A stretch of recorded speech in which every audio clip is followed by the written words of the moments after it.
Yay! I got to tell you, we're going to have two very interesting discussions here this evening on Progressive Soup, and tomorrow, 12:30 on Progressive Soup.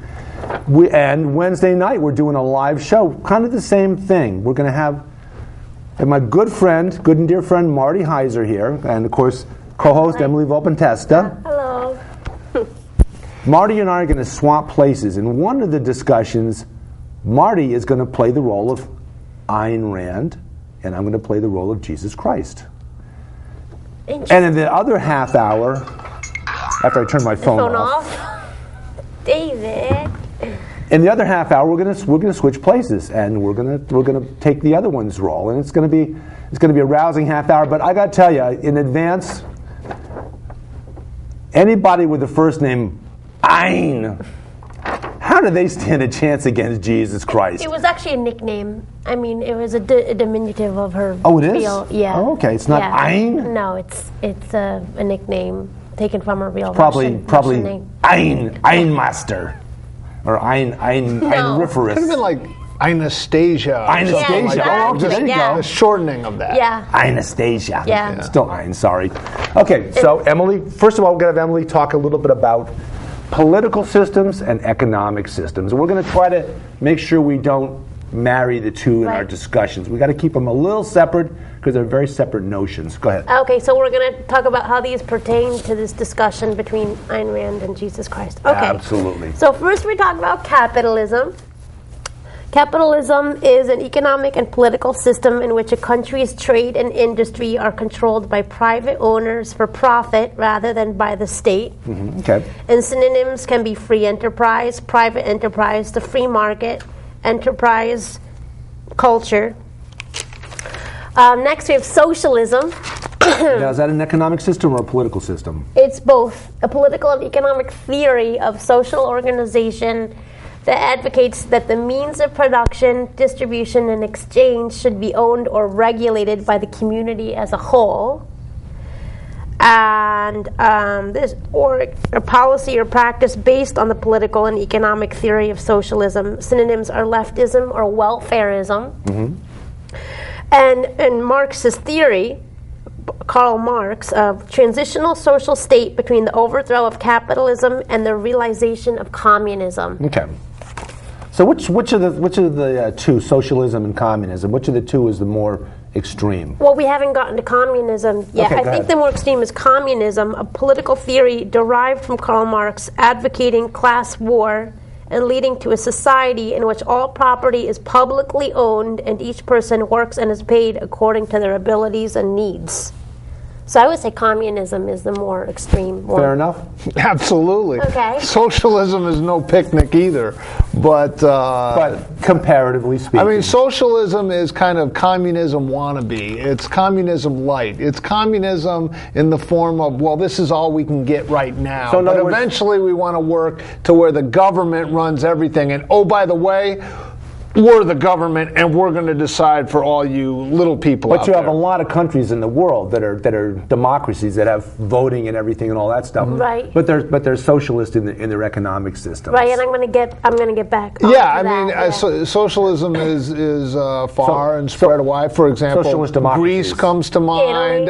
Italy comes to mind. All the France, stagnant economies of Germany, Europe come Western to mind. Europe, You know, things like that. Education, healthcare, all that's provided. I mean, I had this example. This is a picture, a satellite picture of the Korean Peninsula, and you have here North Korea, where at night everything is dark, and then on the southern part you have all this nice economic activities and lights and people going out for ice cream.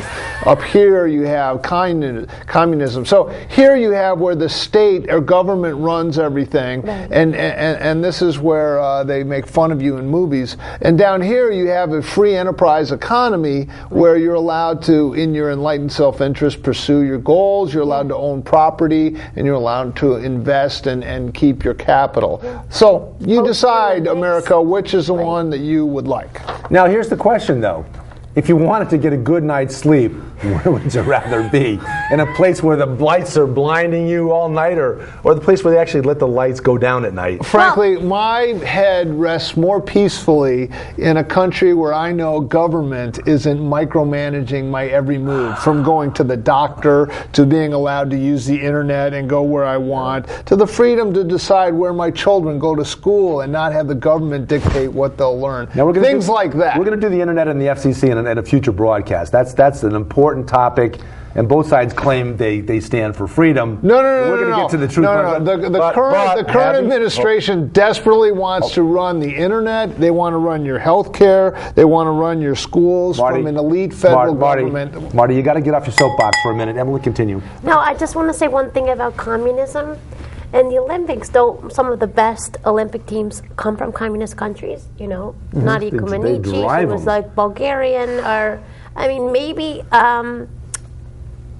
there are some. Maybe they pick people. These people wouldn't have become the athletes that they did become if they didn't come from Romania and all That's a good question. It is a good question, and that was probably interesting because right now is the 30th anniversary of the 1980 Olympic hockey team, where the young Americans that came out of freedom, many of them from the Northeast, like Aruzioni and different hockey players like that, came up against the Soviet system, which was very much authoritarian, and these guys were professionals. And they won every year. Every Olympics, pretty much they won. Except for that 1980. Except for the 1980 Olympics. Right. Absolutely. But the communist system at that point was, in the last of its throes. I think it still had about 20 years. No, actually more like 10 years to go. But they put a lot of emphasis in their Olympic teams to say that this represents the fruit of this wonderful communist system where the government controls. They also put half of their gross domestic product into the military, and I think that's why they died. Afghanistan. Afghanistan was where the Soviet, where all good countries, or all bad countries for that matter, go to die. They go to Afghanistan and try to run the show there, and it hasn't worked out for anybody yet, has it? Didn't work out for the British. Nope. Certainly didn't work out for the Soviet Union. Nope. And the Americans, as we speak, are packing up and getting the heck out of there and claiming victory and going home. Yeah, exactly. Which might be the best approach. Could be. Continue. All right, democracy. A system of government by the whole population or all the eligible members of a state, typically through elected representatives. Synonyms: representative government or elective government. A state governed by democracy or control of an organization or group by the majority of its members. And it's interesting because speaking of all the eligible members of a population, I went to a talk at the Bethel Library this weekend about Abraham Lincoln, and they said that women could not vote in that election. Correct. And that was in the 1860s. So how would the election have turned out if women could vote? But here we are talking about whether freed slaves would have the allowed to vote. But what women weren't even considered eligible. Well, slaves did have the vote. Members of slaves state. Did have the vote through their owners. The 3/5 was Missouri Compromise or something, 3/5 resolution, something where slave owners got 3/5 of a vote for every one of the slaves they owned. And the slave states were desperate to have that because they had less population than in the North, if you don't count our slaves. Yeah, it gave so them they wanted it both ways. They said, we want to count them. Of course, they're not going to vote. We'll handle that part of it. But we want to count them as members of our population with voting rights, meaning their owners are able to vote. So it was a pretty bankrupt system. Okay, we're going to get started on what we're here actually to do. Oh, wait. Okay, one more. Continue. Go ahead. Totalitarianism. Now we're getting at it. A political system in which the state holds total authority over the society and seeks to control all aspects of public and private life wherever possible. And if they get it right, it's good, and if they get it wrong, it's not good. So you would describe a form of government where the government wants to run the internet, wants to run your health care, wants to dictate your school education through Common Core. That would be totalitarian. A dictator. Would it be a dictator? Yeah, even worse, because there's one charismatic leader where everyone, including the media, swoons because everything that comes out of his mouth is just pure gold, and they don't have the audacity or the couillons to question him because there's one charismatic leader. Does he pee and poop or not pee and poop like? No, he doesn't. He can walk down the street with no clothes, and the emperor has no clothes. But no one is willing to even point that out because he's so smart. As As a matter of fact, some members of the media have actually said that they get a tingly feeling come up their leg just when they hear him talk. That was Chris Matthews, wasn't it? I think it was, yeah. Hardcore with Hardball with Chris Matthews. Except for that tingly feeling he gets whenever the beloved leader speaks. That was a long time ago, though, wasn't it? Yeah. It was months and months ago. It was like 6 years ago. Yeah. So who were some of these tingly feeling people? Okay, You have Hitler, Mussolini. Those would be good examples. People got a tingly feeling when Ronald Reagan walked into the room, didn't they? That's true. Because they're charismatic leaders. That's true. But who would be totalitarian leaders? Are they dictators? Well, all kidding aside, you can have a government where you have, let's take Joseph Stalin, for example. Okay. He might claim to be socialism, communism, but it was essentially a totalitarian state that just dictated everything. Yeah, it really had nothing to do with economics, pretty much. Oh, it kind of had everything to do with economics in the sense that he owned the means of production, which is we talked about Marx and Hegel, and they talked about the communist utopia, and this is how they described it, that the baker would spontaneously give a loaf of bread to the guy who played the violin, who would then play for him. The baker would do what he could do to make the bread, and the violinist would play for them, and it would be a wonderful communist utopia. So a barter system. Yes. Well, essentially a barter system, but the idea there never worked. It never worked. As a matter of fact, it was probably, you're talking about, how many people have died in the name of religion or communism.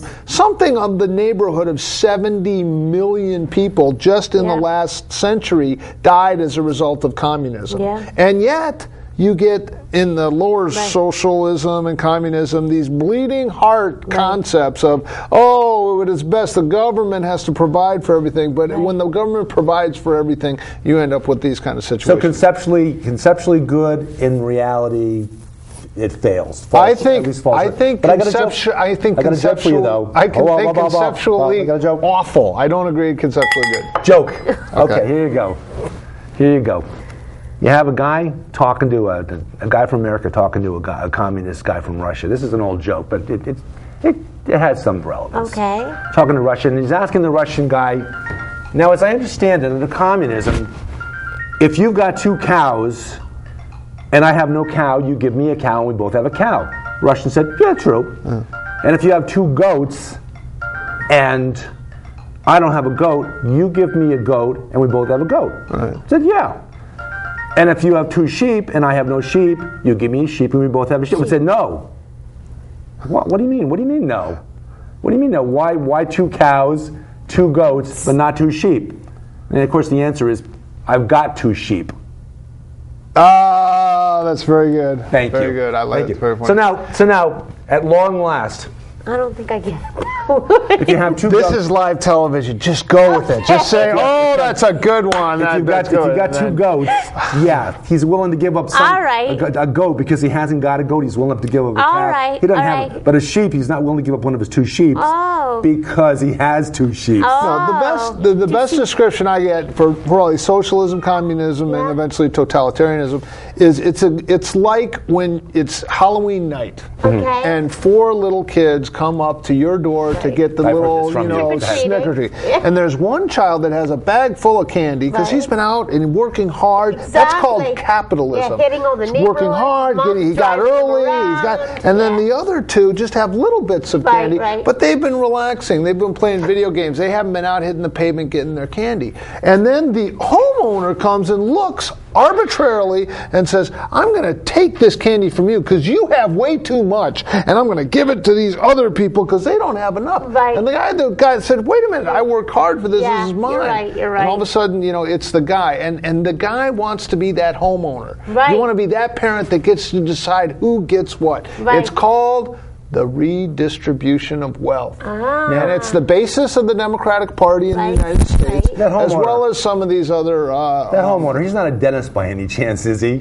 I don't know. Now you have all 3 kids that are going to get cavities up the wazoo instead of just 1. There could be and the dentist gets more cha-ching from more patients. But that's basically the idea. And getting to Ayn Rand, it's interesting to know her background because her family grew up in Russia prior to the communism communists taking over. Her mother and father were incredibly hardworking. Yeah. He had his own Educated. pharmacy, Yeah. literally lived upstairs, worked downstairs, and were able to, build up a business, working night and day in this business until the Soviets came. Now, took everything and away. Ayn Rand, introduce yourself. Who are you? What brought you to the table here today on Progressive Soup? Trademark. Well, you're going to have to use your imagination to consider me Ayn Rand, but I am being called upon at this juncture to take the position of Ayn Rand and my worldview. And I will tell you from Ayn Rand's point of view, I grew up in Russia pre-revolution. My father worked very hard. I could see him night and day working in the pharmacy and building up his business, until one day there was this guy named Stalin, actually Lenin, who came through and said, this isn't fair. I'm the man of the people. We must redistribute the wealth. Yeah. We must take what's yours. And all of a sudden, the long arm of government came to the door and seized my father's business. Yeah. Took everything. Locked the door and shuttered it, because for the greater good, the government must come and confiscate this wealth and give it to everyone else. And I saw with my own eyes the deprivation that happened after that. As a matter of fact, later in my childhood, I went from being able to go to summer camps and having enough food and books to go to school, to where I didn't even have shoes for my feet. My mother used to wrap newspapers around my feet. I can remember once we were so hungry that I had to argue with my mother for 1 pea. 1 pea. And it was after that before World War II, that they saw the storm clouds forming, and my mother used her last money to get me to Lithuania so I could get on a ship to come to the United States. I knew a little bit about the United States through films. I used to love to go to the cinema, and I would see these beautiful people in the cinema, and I knew that was a land, at least then, where there was freedom, where if you worked hard, you could hold on to what you accomplished, and you were free to think. You didn't have the government coming in with Common Core and trying to somehow micromanage the internet and control any political opposition, like targeting using the IRS. Okay, we're going to have to discuss Common Core versus No Child Left Behind in another show. Okay. Sorry, I digress. So that's when I decided I wanted to come to the United States, and it was truly, at that time, the land of opportunity. But that was a little bit, from Ayn Rand perspective, the background behind my thinking. Okay. And I have to take the other side, and I feel very fortunate to be represented. I have the green shirt and the red tie, even though Jesus obviously wasn't born in December. But I'm Jesus Christ. I'm the acknowledged Son of God. Christians describe me as being the Son of God. I lived to be in the 30s. A lot of the time that you don't know about me, I was elsewhere other than what would you call it? Well, within the Roman Empire. Yeah, you grew up in Nazareth. You were a carpenter along with your father. A Jewish carpenter. A Jewish carpenter. A humble carpenter, and I've got nail marks in the back of my hands to prove how humble a carpenter I was. But and I taught people as best as I could. I taught people while I was alive to do the right thing by other people, and to not, as tough as it might be, I tried to teach people to turn the other cheek. Because if you turn the other cheek to somebody else, hopefully you would encourage them to turn the other cheek to you, and hopefully you would have a peaceful situation. Because the same way that violence can be taught, peacefulness can be taught. I had some people that followed behind me and respected me. They were called the disciples. There were 12 of them, plus that gal Mary Magdalene, who is I didn't say that, so I taught people as best I could. The Romans didn't like me because I said, render unto Caesar that is Caesar's, which in other words taxes and wealth, and render everything else unto the kingdom of God, the important things in life, family, things like that, taking care of other people. And I run a little contrary on this taking care of other people to this gal Ayn Rand, because she's I don't know. I think she described herself as being an atheist, and I fully understand that to be the case. She obviously doesn't believe in God, doesn't believe in fairness, doesn't believe in any of the things that I taught. And as you know, ultimately, Pontius Pilate, under the Roman Empire, was basically told to get rid of this guy. And the rabbis who were threatened by Jesus, threatened by me, I threatened the rabbis by saying I would, figuratively speaking, tear down the walls of the temple and open up what was a very closed society at the time, myself also being Jewish and described as being a rabbi, a teacher, and the rest of the world. I mean, we've got Christianity, which evolved from people that love and believe and respect in me and believe I'm the Son of God, which I won't deny. But other faiths, Judaism and Islam, the other two main religions of the earth, they don't acknowledge me as being the Son of God, which is fine, but they acknowledge me as being a great teacher and a great historical figure. And many people have followed behind me. It's not just me. Not just me is the only guy that's ever taken care to teach people the ways of being a better person. There have been many great people that have followed behind me. Of course, none of them are the Son of God, right or wrong. Gandhi followed behind me many, many centuries later. A fellow by the name of the Reverend Dr. Martin Luther King followed my teachings and taught Christianity and taught to believe in me. Gandhi was not a Christian, but he taught the same kinds of things I did. And there have been many, we could go down a litany of people that have done the right thing and given me some credit for that as being their mentor, their inspiration. And I appreciate that very much. Ein? Well, yes, if I'm playing the role of Ayn Rand in, you are. In this discussion, I would say that no, I don't adhere to the Christian tenets.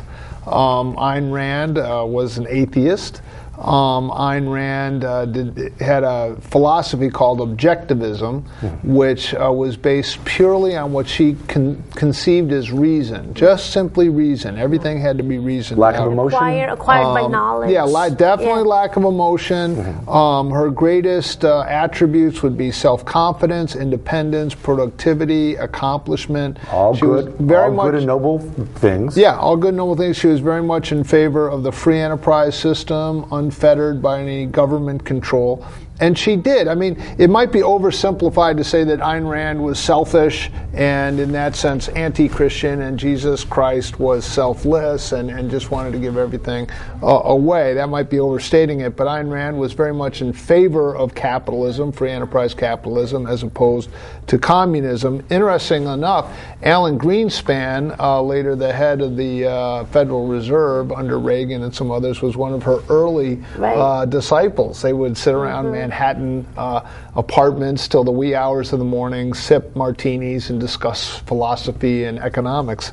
And she said that things should be controlled by individuals' rational self-interest.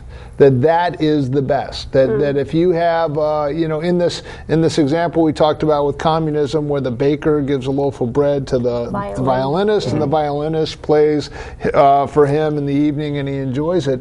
That is all well, as long as it's voluntary. That you voluntarily give of it. If you as I taught people to do. As Jesus taught people to do. So there could be some. I would say there would be like two big circles. Ayn Rand and Jesus Christ, although I wouldn't consider them equal, but if you're looking at their worldviews or their philosophies, there is a little bit of crossover, although I would agree with you that the vast majorities of these theories and worldviews You're speaking of a Venn diagram. In a Venn diagram, you have two circles that sometimes do overlap. Sometimes they're completely overlapping. Sometimes they're here. And sometimes there's just a teeny, tiny little bit of overlapping. Yeah, but I would say, I think you accurately portrayed yourself playing the role of Jesus Christ. But Jesus Christ, thank you, my son. Okay, but Jesus Christ also in the New Testament, his disciples, when they were talking, it would certainly not be construed as a communism where you give us all your money and we're going to give it to people. Right. As a matter of fact, as you point out, the rulers of the day, they were subservient to Rome, and so they asked him, trying to catch him up, because the two things the Roman Empire would want is pay your taxes and don't riot. Those were the two. They didn't want unrest, and they wanted you to pay your taxes. It's called the Pax Romanus. Other than that, you can do whatever you want. Pay your taxes and don't riot. And so the Pharisees knew that, and they wanted to get Jesus to say, oh, don't pay your taxes. So they said, what do you say about paying your taxes? And the tax collectors were not very popular at the time. And he said, bring me a coin. And they said, whose picture's on the coin? It's Caesar's. And he said, render unto Caesar's what is Caesar's, and render unto God what is God's. And so in that sense, Jesus wasn't necessarily a political revolutionary more than he had a philosophy of selflessness and giving. Well, I pissed off a lot of people, if you don't mind me saying. I pissed off the leaders of the faith, the Jewish faith, my faith. And they weren't real happy with me, and they thought I was pretty much a radical and pretty much a revolutionary. And the fact that they didn't like me and the fact that the Romans didn't like me put me in kind of bad stead, because those were the two power brokers at the time. The church, the Jewish faith, and the powerful leaders of the Jewish faith, and the Romans. Both of them pretty much, and it all came to a perfect storm when I was crucified. Yeah, no, I think you're absolutely right. First of all, the Romans didn't want any unrest or any riots. And the Jewish authorities, he was going in there and literally overturning the money changers, literally saying, you know, what you're talking about isn't right. God got it as... Not to worry, not a big thing. I'm pretty strong. But what Jesus was saying, this is actually a quote, don't think I came to abolish the law or the prophets. I didn't come to abolish, but to fulfill. And Jesus was claiming to be the promised Messiah of the Old Testament. And there are many, many, many prophecies that were perfectly fulfilled in Christ. And so Jesus, it's like, here's the Bible. There's the Old Testament and then the New Testament. And Jesus was claiming to be, well, you were claiming to be God. That, you know, if you kill me, I will rise from the dead. And it's interesting to look at Christianity from that perspective. We're going to have to actually, we're running out of time. You know, I could extend time with a flick of my finger if I want to, but I'm not gonna. We're gonna come back and do a second show, and we're gonna change places. Marty, good friend Marty Heiser, who has the Marty Heiser Show on Comcast, great show, will play the role of Jesus Christ, and I'm going to be Ayn Rand. So continue. Okay, there you go.